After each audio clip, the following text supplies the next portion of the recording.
Hallelujah. परमेश्वर का धन्यवाद करते एक बार फिर से अच्छे समय के लिए और सुंदर वक्त के लिए मैं आप सबों का हमारे जयवंत मिनिस्ट्री बाजपुर के यूट्यूब चैनल पर मैं आप सबों का हार्दिक स्वागत करता हूं और उम्मीद करता हूं आप एकदम ठीक होंगे और परमेश्वर के सामर्थ्य और उसके अनुग्रह में बने होंगे।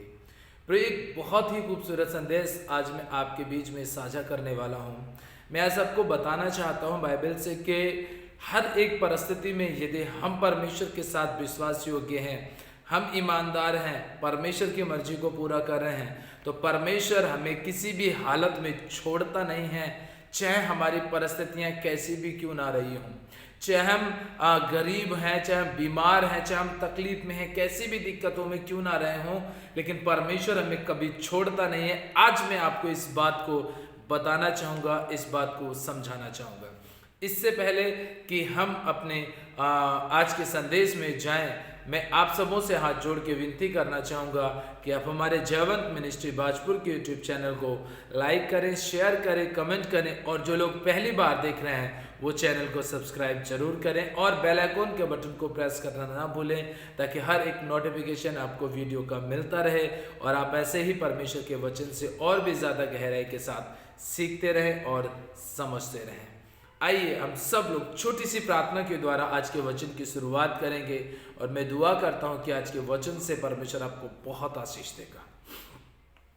खुदावंद यीशु राजा अनुग्रहकारी जीवित पिता, आज हम जो कुछ भी तेरे वचन से सीखते हैं, समझते हैं, प्रभु हमारी ज़िंदगी के लिए बहुत बड़ी आशीषों का कारण बने प्रभु, बहुत सारी बरकतों का कारण बने मेरे पिता परमेश्वर, ताकि हम तुझ में बढ़ते और फलते और फूलते चले जाएं प्रभु जी। हे स्वर्गीय पिता परमेश्वर, आज हम जो कुछ भी तेरे वचन के द्वारा सीखते हैं, समझते हैं प्रभु, हम सबों के लिए प्रभु जी आज हजार गुना आशीषों का कारण बने प्रभु, और हमारी परिस्थिति में पिता तेरा धन्यवाद करना ना भूले पिताजी। सारी बातों में महिमा आदर सम्मान आपको देते हैं। जितने लोग भी आज के इस वचन को सुनते हैं और दूसरों तक इस वीडियो को शेयर करते हैं, हे मेरे परमेश्वर पिता, इनके रोजगार पर, इनके घर परिवार पर मैं प्रभु जी आशीष मांगता हूँ, इनके ऊपर धन की आशीष मांगता हूँ प्रभु, बरकत की आशीष मांगता हूँ प्रभु। जितने लोग भी हमारे चैनल को सब्सक्राइब करते हैं और ये वीडियो दूसरों तक भेज करके और सब्सक्राइब करवाते हैं प्रभु, इन सबों के ऊपर तेरा सामर्थ्य अद्भुत तरीके से काम करे प्रभु। और जितने लोग इस वीडियो को देख करके अपने जीवन में आशीष पाते हैं प्रभु, उन सबों पर भी पिता तेरी हजार गुना आशीष और बरकत को मांगता हूँ प्रभु जी। हे ईश्वर के पिता, ये किसी भी रीति से कमजोर, निर्बल, बीमार, परेशान, तकलीफ और समस्याओं में ना रहें। सब प्रकार के बंधन आज यीशु मसीह के नाम से टूटने पाए प्रभु, और हर एक भाई, हर एक बहन यीशु मसीह तेरे सामर्थ्य के द्वारा आशीषित होने पाए। स्वर्गीय पिताजी, आपने हमारी प्रार्थना को सुना, धन्यवाद हो। मसीह यीशु के नाम में मांगते हैं, आमीन। हालेलुया। आइए प्रियो, आज के वचन में हम जाएंगे और आज का जो संदेश है मेरा वो ये है कि परमेश्वर ने वायदा किया है कि मैं तुम्हारे संग हूं। जी, परमेश्वर ने वायदा किया है कि मैं तुम्हारे संग हूं, और इस बात को आप पूरे विश्वास के साथ में समझना और मानना अपने जीवन में कि परमेश्वर हमेशा हमारे साथ में रहता है, परमेश्वर हमें कभी भी छोड़ता नहीं है। परिस्थितियां कुछ ऐसी हो जाती हैं कि जिनको देख करके हमें ऐसा लगता है कि काश परमेश्वर होता तो शायद ये परिस्थितियां हमारे साथ ऐसी नहीं होती, लेकिन विश्वास कीजिए परमेश्वर उस जगह मौजूद होता है, लेकिन वो गुजरने देता है आपको उन परिस्थितियों से, ताकि आप और भी ज़्यादा स्ट्रांग बन सके और भी ज़्यादा मजबूत बन सके। हालेलुया। मैं बताना चाहता हूँ आपको कि परमेश्वर ने यहोशू से एक प्रतिज्ञा बांधी थी। परमेश्वर ने यहोशू की पुस्तक 1 अध्याय और उसके 5 वचन में कहा था, तेरे जीवन भर कोई तेरे सामने ठहर ना सकेगा, जैसे मैं मूसा के संग रहा वैसे ही तेरे संग भी रहूंगा, और ना तो मैं तुझे धोखा दूंगा और ना मैं तुझको छोड़ूंगा। प्रभु ने मूसा से वाचा बांधी थी कि मैं हमेशा तेरे साथ रहूंगा, और वही वाचा, वही प्रतिज्ञा, वही वायदा परमेश्वर ने यहोशू के साथ में भी किया कि मैं हमेशा तेरे साथ रहूंगा।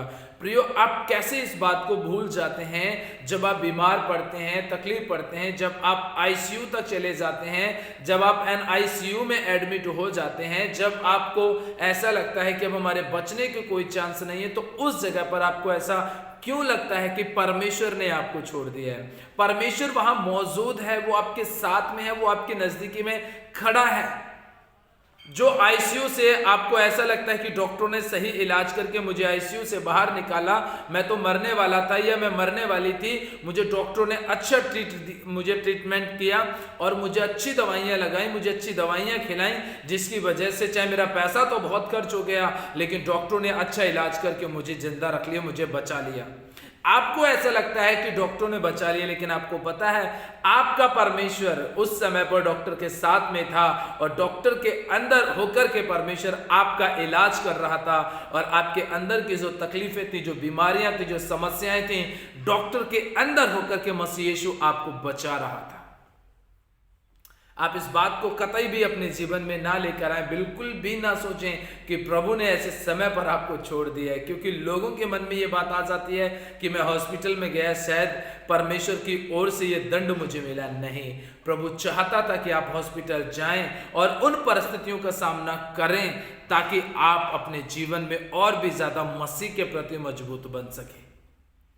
प्रभु का वचन यह कहता है, परमेश्वर ने यहोशू से कहा कि ना तो मैंने मूसा को छोड़ा था और ना मैं तुझे छोड़ूंगा, मैं हमेशा तेरे साथ रहूंगा, मैं तेरे नजदीक में रहूंगा, मैं तेरी मदद करूंगा, मैं तेरी सहायता करूंगा, बशर्ते तुझे क्या करना है, हियाव बांध करके मेरे साथ में रहना है, दृढ़ता के साथ, मजबूती के साथ मेरे साथ रहना है।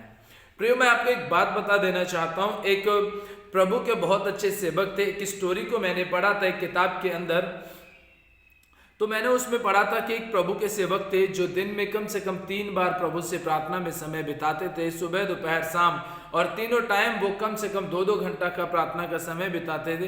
करीब पूरे दिन में वो 6 घंटा का समय सिर्फ और सिर्फ प्रार्थना में बिताते थे और उसके बाद वो परमेश्वर की सेवा करने के लिए अपने आप को तैयार करते थे, मतलब वो जाते थे जगह जगह। एक दिन ऐसा आया कि जहां पर वो रहते थे उसके ठीक सामने एक बहुत बड़ा तालाब था और रेतीली जमीन थी चारों तरफ से। तो प्रभु के सेवक जो वहां से सुबह सुबह जब भोर की प्रार्थना करने के लिए, जैसे हम लोग मॉर्निंग वॉक करते हैं, इसी प्रकार से वो सुबह 4 बजे उठते थे और सुबह 4 बजे उठ करके उस तालाब के चारों तरफ से कम लगभग 5 चक्कर लगाते थे और 5 चक्कर लगाते लगाते वो अपनी 2 घंटा का प्रार्थना में जीवन जीते थे और 2 घंटा प्रार्थना में समय बिताते थे वो घूमते घूमते। तो जब वो चलते थे तो उन्हें ऐसा लगता था कि जैसे मेरे साथ में कोई चल रहा है। 2 पैर तो उनके होते थे लेकिन 2 पैर किसी और के होते थे और वो प्रभु के सेवक समझ जाते थे कि हाँ, मेरे साथ में प्रभु यीशु मसीह चल रहा है। ऐसा ही लगातार रोज पे रोज होने लगा उनके साथ में और वो अंदर से खुश होने लगे, बहुत अंदर से अपने आप को ऐसा समझने लगे कि सच में मैं परमेश्वर के राज्य के लिए तैयार हो चुका हूँ। क्योंकि अगर किसी के साथ प्रभु चल रहा है, किसी के साथ में अगर आपके 2 कदम है और 2 कदम और आपको दिखाई दे रहे हैं तो आप कितने खुश होंगे कि हाँ, मेरे साथ प्रभु है। ऐसे ही समय बीतता गया, प्रभु के सेवक खुश रहे, बहुत आनंदित हुए। लेकिन एक दिन ऐसा हुआ कि पास्टर जी प्रभु के सेवक जो थे बहुत ज़्यादा बीमार पड़ गए, यहाँ तक कि उनको अपने मृत्यु के दिन याद आ गए और वो इतने ज़्यादा बीमार पड़ गए, इतने ज़्यादा तकलीफ में पड़ गए, इतने ज़्यादा समस्या में पड़ गए कि उनका बचना बहुत मुश्किल हो गया। लेकिन वो फिर भी डरे नहीं, घबराए नहीं। वो इस बात को जानते थे कि मेरा परमेश्वर मेरे साथ में है तो वो मुझे मरने नहीं देगा, क्योंकि अभी तो मैं जवानी के दिनों में हूँ, अभी तो मुझे बुढ़ापे तक प्रभु की सेवा करनी है, अपने दिन के, अपनी जिंदगी के अंतिम दिनों तक मुझे प्रभु की सेवा करनी है। तो मुझे प्रभु जिंदा रखेगा, मुझे संभाल करके रखेगा। ऐसे ही प्रियो, परमेश्वर आपसे भी बहुत बड़ी सेवकाई लेना चाहता है। आपसे भी मेरे मसीह भाई बहनों, आपसे भी परमेश्वर बहुत बड़े बड़े काम कराना चाहता है। इसलिए अपनी जवानी के दिनों में या फिर अपने अर्ध उम्र में या फिर अपनी पूरी जिंदगी के समय में आप कभी भी हिम्मत मत हारिए, कमजोर मत होइए, क्योंकि प्रभु आपसे अपनी जिंदगी के लास्ट दिनों तक सेवा लेना चाहता है और अपनी महिमा लेना चाहता है। इसलिए चाहे वो आपका घर, परिवार, रोजगार, चाहे आपको वो रुपया पैसा ही क्यों ना हो, परमेश्वर सबको इस्तेमाल करना चाहता है अपनी महिमा के लिए। बस आप खड़े रहिए, डटे रहिए। प्रभु के दास बहुत ज़्यादा बीमार पड़ गए और ऐसा हुआ कि अब उनके शरीर में इतनी ताकत नहीं थी कि वो घूमना फिरना कर पाए, लेकिन वो लेटे लेटे प्रभु से प्रार्थना करते रहते थे। और जब वो लेटे लेटे प्रार्थना करते रहते थे तो कहीं ना कहीं एक इंसान होने के नाते हर के मन में ये सवाल आ ही जाता है कि शायद प्रभु ने मुझे छोड़ दिया। जब वो प्रभु के सेवक अपने घर में अपने चारपाई पे पड़े, अपने बिस्तर पे लेटे प्रभु से प्रार्थना करते थे तो उन्हें बिल्कुल भी ये एहसास नहीं होता था कि प्रभु मेरे साथ में है। उन्हें ऐसा लगता था कि जब मैं अच्छा था तो प्रभु मुझसे सेवकाई लेना चाह रहा था, अपनी महिमा ले रहा था, मैं जगह जगह जाकर के सुसमाचार प्रचार कर रहा था, जब मैं सब कुछ सही था तो ऐसा मेरे साथ में प्रभु ने किया। लेकिन आज जब मैं बीमार पड़ गया तो प्रभु ने मुझे छोड़ दिया, क्योंकि बीमारी की दशा में अब ना तो उनको प्रभु की उपस्थिति नजर आ रही थी, ना उनको ऐसा लग रहा था कि ना कोई संकेत मिल रहा था, ना कोई चिन्ह दिखाई दे रहा था कि जिसकी वजह से वो पहचान सके कि मेरे साथ मेरा परमेश्वर खड़ा है। धीरे धीरे समय बीतता गया, जैसे जैसे प्रभु के सेवक पास्टर जी वो अपने शरीर में थोड़ा सा चंगाई को उन्होंने महसूस किया, वो जब उनको लगा कि हाँ अब मैं चल सकता हूं, तो उन्होंने फिर इस बात को देखने के लिए प्रभु मेरे साथ है कि नहीं है, इस बात को देखने के लिए वो फिर तालाब के किनारे से घूमना शुरू कर दिया। जहां वो पहले घूमते थे बीमार होने से तो वहां 4 पैर दिखाई देते थे, लेकिन अब जब वो घूम रहे हैं तो वहां पर 2 ही पैर उन्हें दिखाई दे रहे हैं। ऐसे 1 दिन, 2 दिन, 4 दिन, 10 दिन, 15 दिन, 20 दिन, 1 महीना बीत गया। 1 महीने से लगातार वो उसी जगह को घूमते रहे, लेकिन उनके पैर के अलावा कोई दूसरा या तीसरा पैर उन्हें दिखाई नहीं दिया। बहुत ज़्यादा निराश हो गए, बहुत ज़्यादा हताश हो गए, परेशान हो गए। और जब वो 1 महीने के बाद जब वो लगातार ये सारी चीज़ें देखते रहे, उन्होंने प्रार्थना किया कि प्रभु आज से मैं प्रार्थना नहीं करूँगा, क्योंकि तूने बीमारी की हालत में मुझे छोड़ दिया है। जब मैं भला चंगा था तब आप मेरे साथ चलते थे, मेरी मदद करते थे, लेकिन जब मैं बीमार पड़ गया, मैं मृत्यु की सैया तक पहुंच गया, आपने मुझे छोड़ दिया। मैं घूमता हूं तो सिर्फ मेरे पैर दिखाई देते हैं।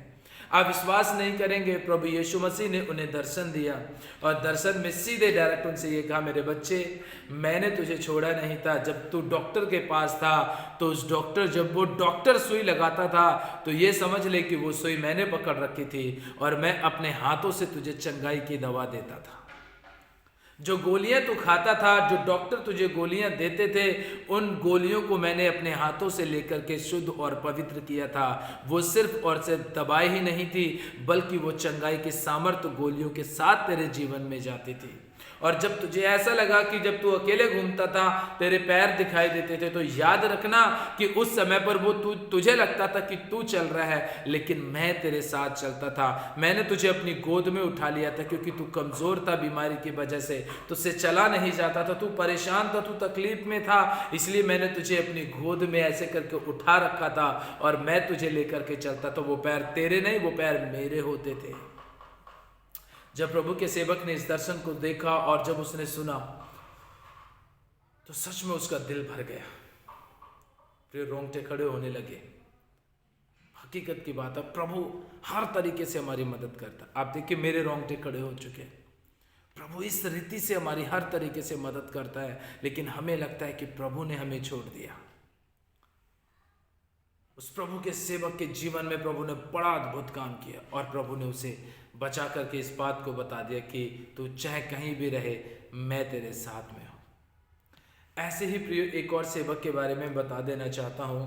ये घटना करीब केरल साइड की घटना है और वहाँ पर एक ऐसा हुआ था कि प्रभु के सेवक थे जो सुसमाचार सुनाने के लिए वो कई बार क्या करते थे, नाव में होकर के सफ़र किया करते थे और नाव में सफ़र करके वो दूसरी जगह पर वो प्रचार करने के लिए जाते थे। एक बार उनके साथ में ऐसा हुआ कि वो प्रचार करने के लिए अकेले जा रहे थे अपनी नाव से, और नाव में अचानक से क्या हुआ, बहुत तेज आंधी और तूफान आया और आंधी तूफान आने की वजह से उनकी नाव टूट गई और पास्टर जी पानी में डूब चुके थे। उन्हें पता ही नहीं था, हाँ बाइबल का नहीं पता चला, बैग का पता नहीं चला, उनके नाव टूट गई और वो पानी के अंदर डूब करके गिर गए। और जब धीरे धीरे पानी जब उनको होश आया तो उन्होंने एक ऐसे टापू पर अपने आप को पाया जहाँ पर किसी भी इंसान का कोई नामो निशान नहीं था, जहाँ सिर्फ जंगली जानवर ही जानवर थे।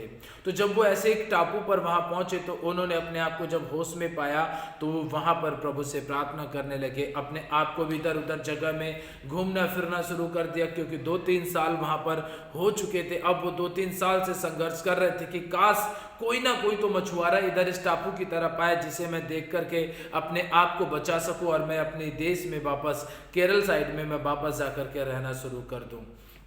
लेकिन ऐसा बिल्कुल भी नहीं होता है। कम से कम 1-1.5 साल बीत गया, काफ़ी समय बीत गया, कोई भी वहाँ पर नहीं आया, कोई भी उनकी मदद करने के लिए नहीं आया। और जब उन्होंने देखा कि अब कोई आएगा ही नहीं, तो मेरे पास जीने के लिए एक ही सहारा है, और वो ये है कि अब मैं इसी टापू पर अपना घर बनाऊं और घर बना करके मैं यहाँ पर रहना शुरू कर दूं। जब उसने इधर उधर से लकड़ियां बीन करके काट पीट करके उसने क्या किया, प्रभु के सेवक ने एक झोपड़ी बना ली। और झोपड़ी जब रात को उन्होंने, दिन में तो झोपड़ी बनाई, पर एकदम अचानक से खूब तेज क्या हुआ, आंधी आई और उनकी झोपड़ी गिर गई।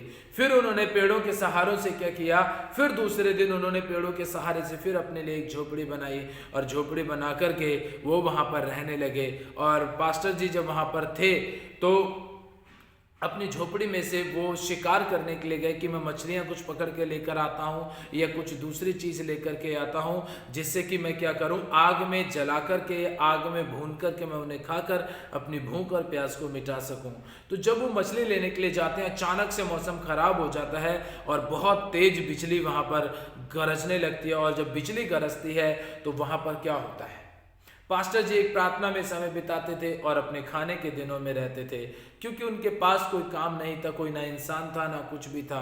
अब वो ऐसी झोपड़ी में पड़े हुए थे, एकदम अचानक से बिजली गिरी, और गिरने के बाद में उनकी जो झोपड़ी थी वो भी जल करके क्या हो गई, राख हो गई। जिस समय पर वो झोपड़ी जल रही थी, उसी से थोड़ी सी दूरी पर मुश्किल से मुश्किल करीब 50 कदम दूरी पर वो खड़े होकर के तालाब में मछली पकड़ने के लिए जा ही रहे थे कि जब वो झोपड़ी जली तो अचानक से क्या हुआ, वो बहुत जोर से रोने लगे, कहने लगे, प्रभु एक लास्ट सहारा था मेरे पास में कि मैं इस झोपड़ी में रह सकूं, कम से कम बारिश से बच सकूं, तूफान से बच सकूं, आंधी से बच सकूं। मैंने इतनी अच्छी तरीके से बनाया प्रभु, फिर भी तूने ये क्या किया मेरे साथ में। तू जानता है मैंने कभी लोभ नहीं किया, मैंने लालच नहीं किया, मैंने लड़ाई झगड़ा नहीं किया, मैंने गाली गलौज नहीं की, मैंने मारपीट नहीं की, मैंने किसी से झूठ नहीं बोला। प्रभु ईमानदारी के साथ मैं तेरी सेवा करता रहा, तो फिर भी ये मेरे साथ तूने क्या किया, एक अच्छी झोपड़ी मैंने बनाई थी जो टिकाऊ और मजबूत थी, तूने आग गिरा करके उसको भी नष्ट कर दिया।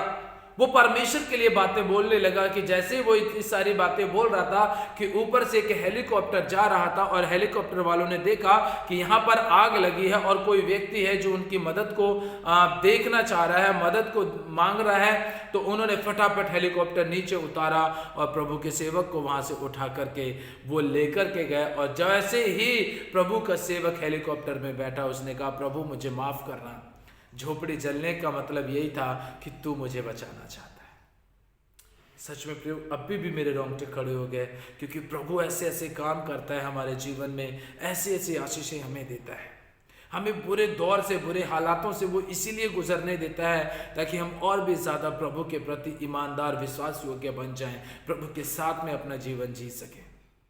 प्रभु ने कहा कि ना मैं तुझे छोड़ूंगा, और ना मैंने मूसा को छोड़ा था, ना मैं तुझे छोड़ूंगा, और ना ही मैं अपने लोगों को छोड़ूंगा। इसीलिए प्रभु यीशु मसीह ने हमारे लिए अपना सहायक पवित्र आत्मा भेजा है, ताकि वो हमें कभी भी अकेला ना छोड़ सके। प्रियो, मैंने 2 सेवकों के बारे में आपको एक अच्छी घटना बताई है जो बहुत ही हमारे लिए एक शिक्षादायक है, प्रेरणादायक है। यदि आप अपने जीवन में इस बात को मानते हैं कि हम बुरे दौर से गुजर रहे हैं, तो परेशान मत होइए। उस बुरे दौर से गुजरने के पीछे परमेश्वर की बहुत बड़ी योजना है।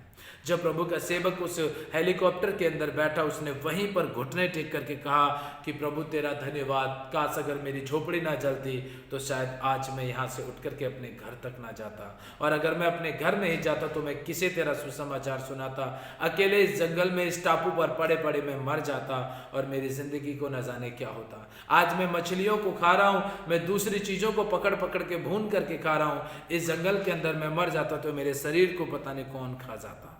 लेकिन प्रभु तेरा धन्यवाद कि तूने मुझे इस आग लगा करके इस झोपड़ी में मुझे इस बड़ी विपत्ति से बचा लिया है। प्रियो, परमेश्वर बहुत बड़ी योजना हमारे लिए बनाता है, इसलिए जब उसने वायदा किया है कि मैं हमेशा तुम्हारे साथ हूँ, तो आप चाहे कहीं भी हैं, बीमार हैं, कर्ज में हैं, तकलीफ में हैं, समस्याओं में, कितनी भी भयंकर बीमारियां क्यों ना हो, प्रभु उससे गुजार रहा है, तो इसका मतलब बड़ी योजना प्रभु आपके लिए रखी है। प्रभु ने बड़ी योजना को सफल करने के लिए आपको उस गहरे दुख से होकर के गुजरने के लिए तैयार किया है। इसलिए बुरा ना माने, बल्कि परमेश्वर के साथ चले, परमेश्वर के नज़दीकी में चलें। जब मूसा के साथ था, यहोशू के साथ था, दाऊद के साथ था, अब्राहम के साथ था, तो मेरे और आपके साथ भी आज हमारा परमेश्वर है। इसलिए प्रभु में बने रहिए, खुश मगन और आनंदित रहिए। आज के वचन के द्वारा परमेश्वर आप सबों को आशीष दे। मेरी दुआ है कि आप 2023 में आप बहुत आशीष और बरकत पाएं, यीशु मसीह के सामर्थ्य नाम से। परमेश्वर आप सबों को आशीष दे। सभी को जय मसीह की।